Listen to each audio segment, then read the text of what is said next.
আপনার একটি ব্যবসার মধ্যে খাদ্যদ্রব্যে আপনি যে ভেজাল দিচ্ছেন, এই ভেজালের কারণে তেল কোম্পানি, যারা বড় বড় কোম্পানি আছে, আপনারা কি চিন্তা করে দেখেছেন আপনারা কত লোককে মার্ডার করতেছেন? আপনাদের সামান্য ভেজালের কারণে লক্ষ লক্ষ মানুষের কিডনি নষ্ট হয়ে যাচ্ছে, লিভার ক্যান্সার হয়ে যাচ্ছে। আমাদের এখানে সম্মানিত যারা পদুয়াবাসীর ব্যবসা বাণিজ্যে যারা আছেন, তাদের কাছে অনুরোধ করব, ব্যবসায়ীদের জন্য জান্নাত অত্যন্ত সহজ। যদি আপনার তেজারতে রাসূলুল্লাহ সাল্লাল্লাহু আলাইহি ওয়াসাল্লামকে ব্যবসার ব্যাপারে যদি আপনারা অনুসরণ করেন, হযরত ইমাম আবু হানিফা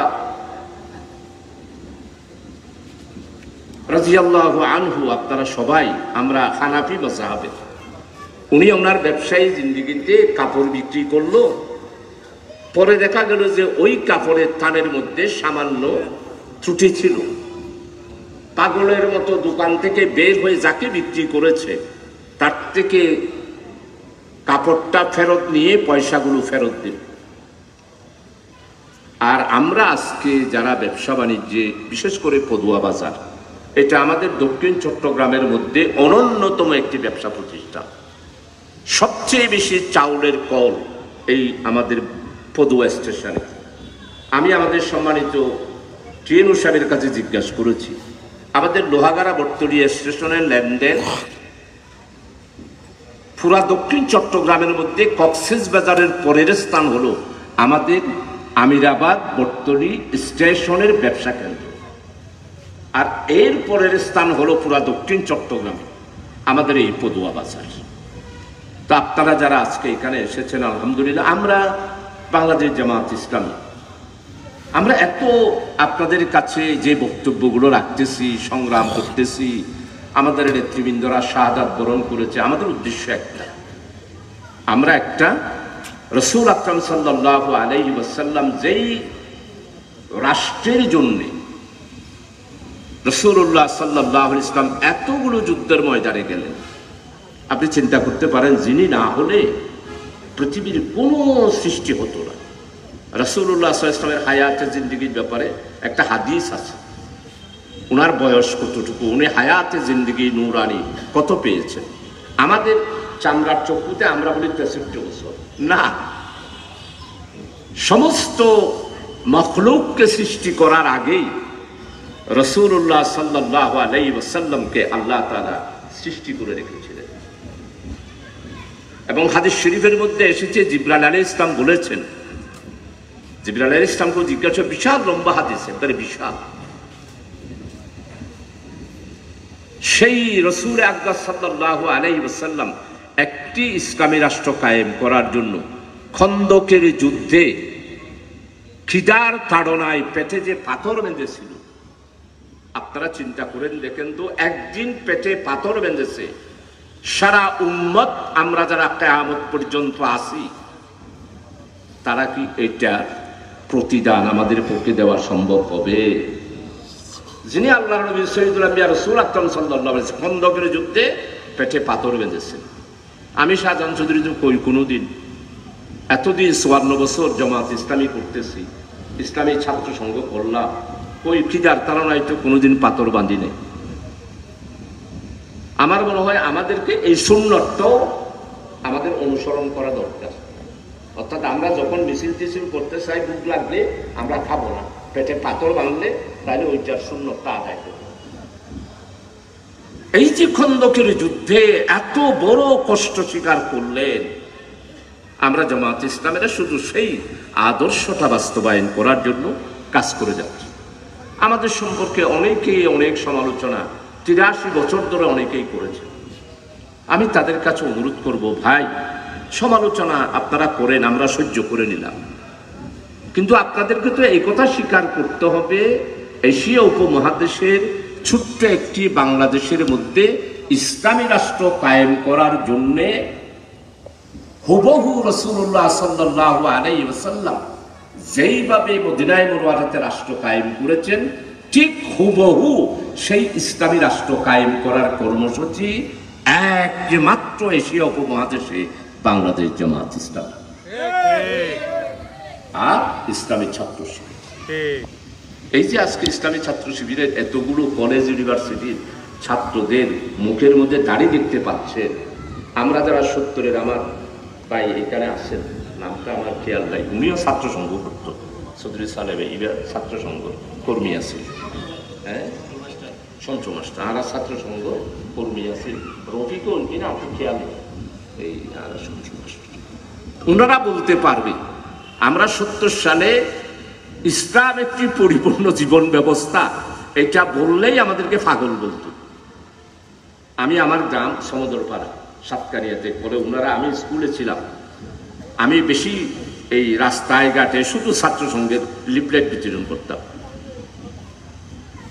আমাদেরকে বলতো তুই আয়ের হত্তু নুয়া ইসলাম দেশ, ইসলাম আগ্য পরিপূর্ণ জীবন ব্যবস্থা হতে, আর আমাদের জীবনভর শুনিয়ে এলাম যে ইসলাম উগ্র ধর্ম, তুই কত হত্তু আয়ের উপর ইসলামী জীবন ব্যবস্থা।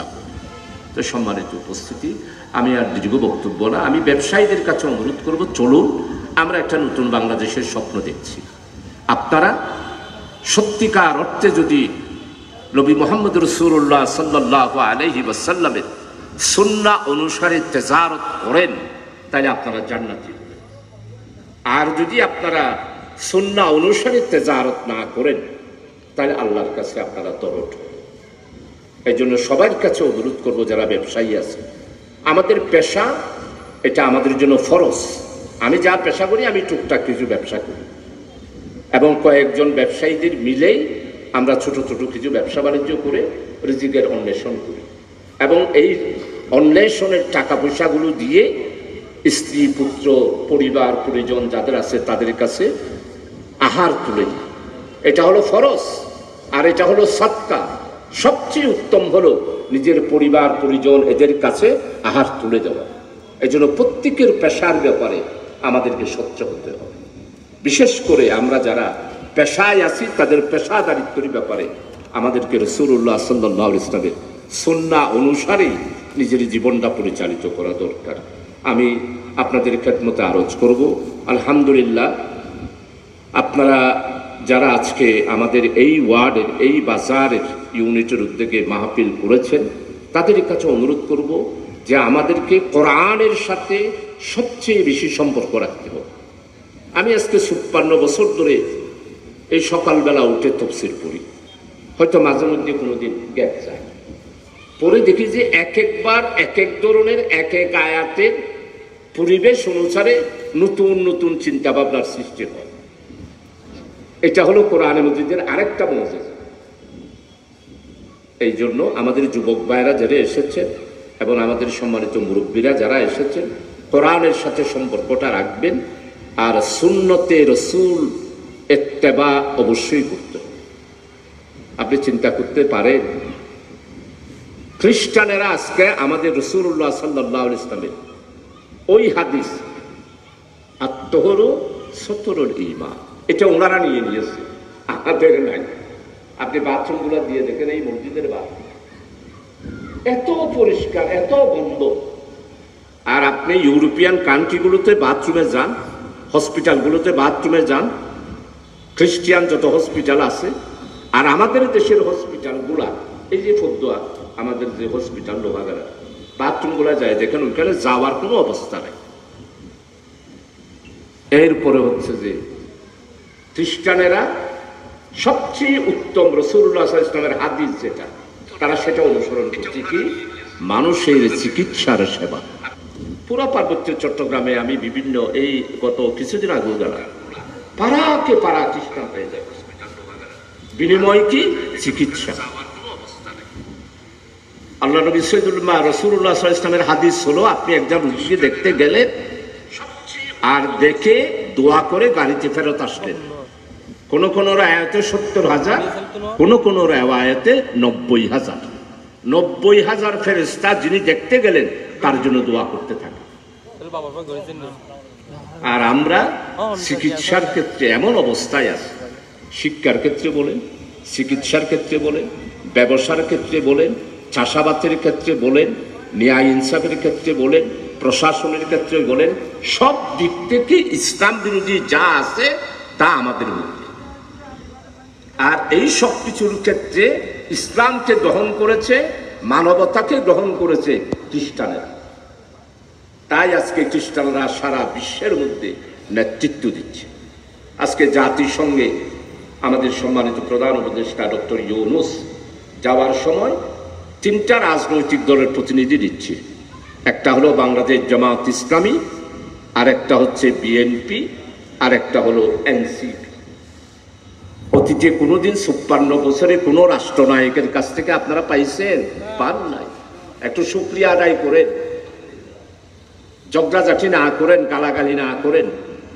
এই বাংলাদেশের ইতিহাসে পলিটিক্যালি একজন রাষ্ট্রপ্রধান, 3 জন রাজনৈতিক, আলহামদুলিল্লাহ আমাদের জামাত ইসলামীর পক্ষ থেকে আমাদের সম্মানিত নায়েবে আমির, জাতীয় নেতা, এখন বর্তমানে আমি তো মনে করি ডিপ্লোম্যাটিক দিক থেকে বিশ্ববরেণ্য নেতা ডাক্তার সৈয়দ আব্দুল্লাহ মোহাম্মদ তাহের ডক্টর ইউনূস সাহেবের সাথে জাতিসংঘে যাচ্ছে। তো আমাদের তো যাওয়ার কথা ছিল ওআইসিতে, ওয়ার্ল্ড ইসলামিক অর্গানাইজেশন, সৌদি আরবে। না, এটার কোনো খবর না, যা ওআইসি হয়েছে এটা ওআইসির মতো হয়ে গেছে, ওটা আর কিছু নাই। আর জাতিসংঘ সারা পৃথিবীতে নেতৃত্ব দিচ্ছে। তা আমি এই জন্য বলতেছি যে রাসূলুল্লাহ সাল্লাল্লাহু আলাইহি ওয়াসাল্লামের সুন্নত আঁকড়াইয়া ধরেন, তাহলে বিশ্বের মধ্যে নেতৃত্ব দিতে পারবেন, সমাজের মধ্যে নেতৃত্ব দিতে পারবেন, দেশের মধ্যে নেতৃত্ব দিতে পারবেন, ক্ষমতার মধ্যে আপনারা আসবেন। একটা করে আমি 1000 সুন্নতের একটা বই পড়েছি, লা তাহজান একটা বই পড়েছি। আমি পড়ে দেখলাম, আমি ইসলামী আন্দোলন করি, আমাকে একজন সামান্য কর্মী হিসেবে মানুষ মনে করে। সুন্নতের মধ্যে যা রাসূলুল্লাহ সাল্লাল্লাহু আলাইহি ওয়াসাল্লামের সুন্নত আছে তার মধ্যে যদি আমার জীবনের সাথে আমি মিলাই, সুবহানাল্লাহ, কিছুই পাই না। এই জন্য আপনাদের সবার কাছে অনুরোধ করব, এই যে আজকে জাতিসংঘ সারা পৃথিবীতে 212টা রাষ্ট্রপ্রধানদের সম্মেলন করবে, আমরা মুসলমানরা করতে পারলাম, সৌদি আরব করতে পারে না, ওআইসি করতে পারে না। আজকে আমাদের জামাত ইসলামীকে আল্লাহ তাআলা এত বড় মর্যাদা দিয়েছেন। 83 প্রতিষ্ঠার পর থেকে 83 বছরের মধ্যে এইবারেই প্রধান। হ্যাঁ, আমাদের বাণী জামাত মাওলানা মওদুদী রহমতুল্লাহ আলাইকে বাদশাহ ফয়সাল মর্যাদা দিয়েছিল 1967 সনে। ওনাকে তাফিমুল কোরআনের কারণে উস্তাদ মওদুদী উপাধি দিয়েছিল। সারা বিশ্বের সমস্ত মুসলিম দেশের লিডারদের মধ্যে ওনাকে উস্তাদ বলেছিল। এটার পরে এই একমাত্র জাতিসংঘের মধ্যে, বিশ্ব সম্মেলনের মধ্যে জামাত ইসলামী আলহামদুলিল্লাহ অনন্য একটি আন্দোলনের নেতা হিসাবে আল্লাহ তাআলা আমাদেরকে কবুল করেছেন। সবাই বলেন আলহামদুলিল্লাহ। এর চেয়ে বড় পাওনা আর কিছু নাই। এটার মাধ্যমে মেসেজ হচ্ছে বাংলাদেশ আগামী দিনে মুসলমানদের দেশ হবে এবং একটি কল্যাণময় রাষ্ট্র হবে, ন্যায়, ইনসাফ, বৈষম্যহীন একটা মানবিক বাংলাদেশ আল্লাহ তাআলা আমাদেরকে দান করতে চান। এখন আমরা কি নেব না নেব না, এটার ফয়সালা জনগণের।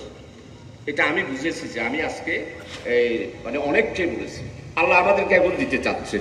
এখন আমরা নেব কি নেব না, নাকি 70 সালের মতো আবার ওই কন্যা গড়ি আবার অন্য কেউ ক্ষমতা টানে দিন, আল্লাহ আলম ভাই।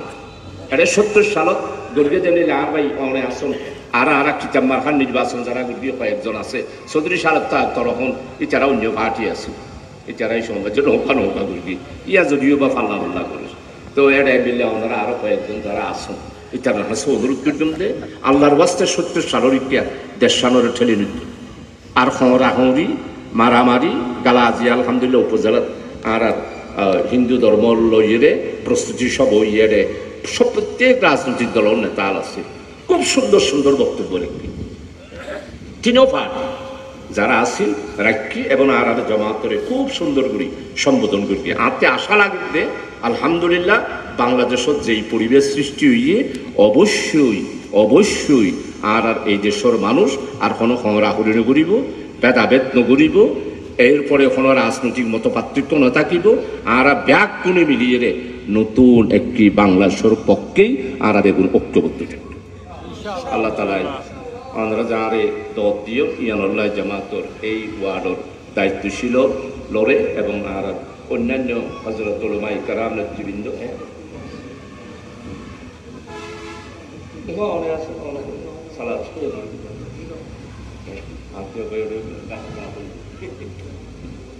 সম্মানিত উপস্থিতি, আলহামদুলিল্লাহ আমাদের প্রধান আলোচক আমার ছোট ভাই আলহামদুলিল্লাহ মাহবুবউদ্দিন ওনার নাম মহিউদ্দিন মাহবুব, আলহামদুলিল্লাহ উনি আসবে। আসলে উনি আমার আর ও রোবারের জিয়ান জামে মসজিদ আছে আলী শাহ জামে মসজিদ এরিয়ার প্রতি, আলহামদুলিল্লাহ আল্লাহ তালা আর রোয়াগারাত আলোচক এন বরকত দিয়ে দেয়।